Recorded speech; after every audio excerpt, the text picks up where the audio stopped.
السلام عليكم على كل اللي بيشوفونا واهلا بيكم في مطبخ سيسي. ان شاء الله النهارده هعمل فطاير بالجبنه على شكل ورده. يلا نشوف الطريقه. المكونات معايا كوبايه حليب دافي، نص كوبايه زيت، معايا قطعه خميره. لو ما عندك خميره جافه او فوريه يبقى معلقه كبيره خميره حوالي 10 جرام، 2 معلقه كبيره سكر حوالي 20 جرام، نص معلقه صغيره ملح حوالي 3 جرام، بياض بيضه. هدوب بس الخميره. يبقى معايا دقيق كل الاغراض، وهقول لكم قد ايه كميه الدقيق بعد ما اخلص عجن، لان انا مش فاكره قوي الدقيق قد ايه. تقدري تعجني على ايدك عادي.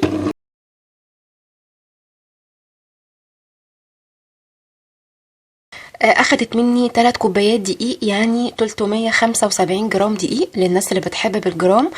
طريقه تخمير اي عجينه وان هي تنجح معاكي عملتها قبل كده في فيديو، هنزل طريقه الفيديو في اخر طريقه التخمير في اخر الفيديو ان شاء الله، هتلاقوها على الشاشه، تضغطوا عليها تدخلوا على الطريقه.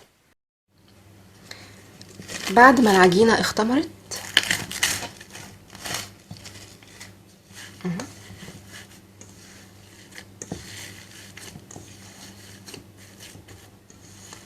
قسمت العجينة على 7 قطع قد بعض، هكورها على شكل كورة كده.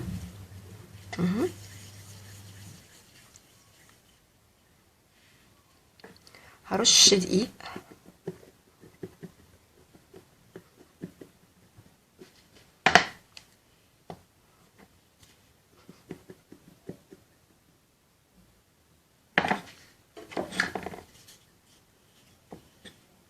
افردها على شكل دايرة كده، ما ترققيش قوي.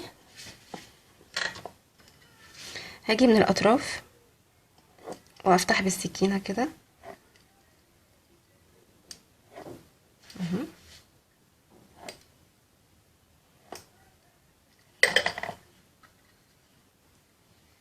هضيف الجبنة.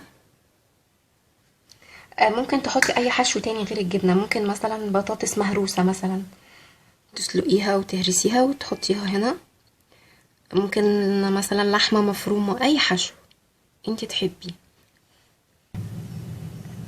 نجيب الاطراف نقفلها،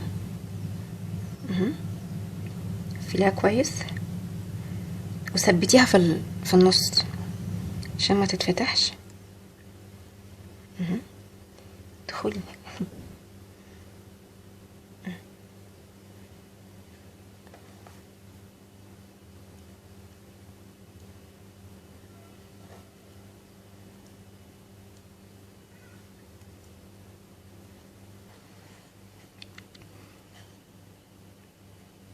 قفلي كويس عشان خاطر ايه بس ما تتفتحش. شيلها بالراحه،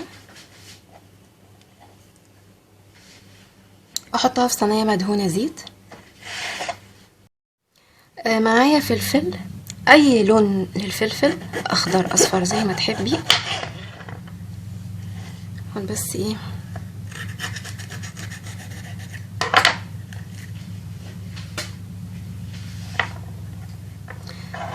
معايا المعلقه دي، لو انتي ما عندكيش مثلا ممكن باي غطا صغير ناخد منها ايه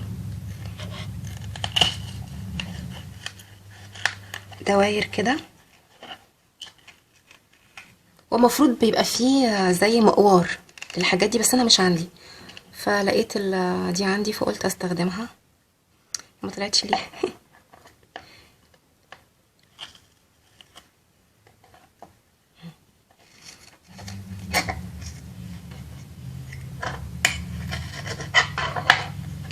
اهي.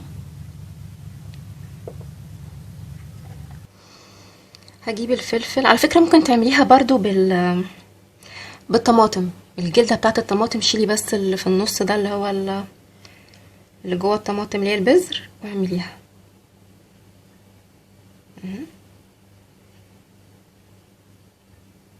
ممكن تحطي زيتونة زي ما تحبي.